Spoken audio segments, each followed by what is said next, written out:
ऊंची ऊंची बखरी ससुर जी के तबो न बयार बहे तबो न बयार बहे हो। हे राजा धीरे धीरे बेनिया डोलावा गरम मोहे लागे गरम मोहे लागे हो। हे राजा धीरे धीरे बेनिया डोलावा गरम मोहे लागे गरम मोहे लागे हो।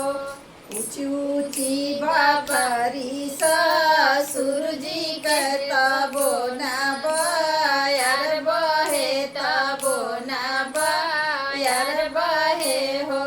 हे राजा धीरे धीरे बेनिया डोलावा गरम मोहे लागे गरम मोहे लागे हो।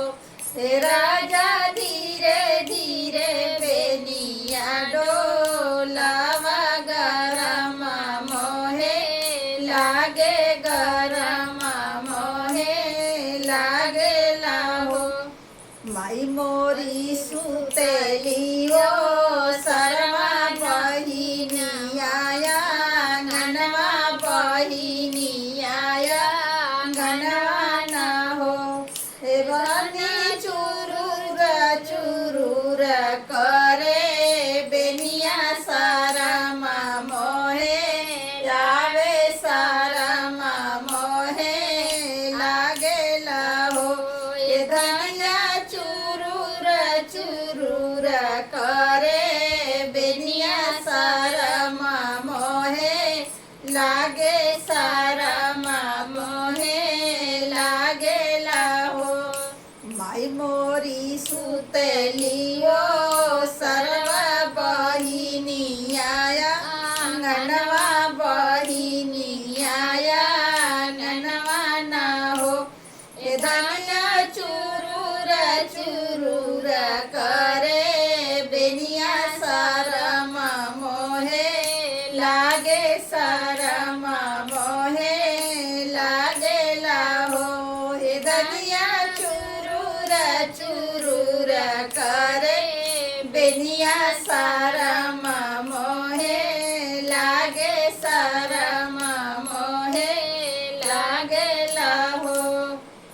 इतना शरम तोहे लगनी त काहे लिगो वन कैला काहे गवन कैला हो।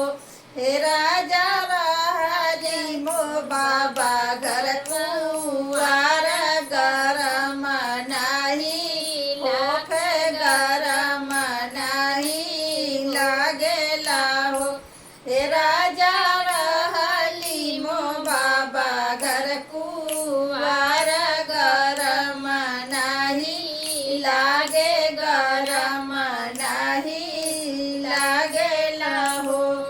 जब तू रहलू जे बाबा घर कुआर तू ही रही गई कुआर तू ही रही गई हो। हे रानी काहे लिए बाबा तोर बियाह लगवन काहे भेजल गवा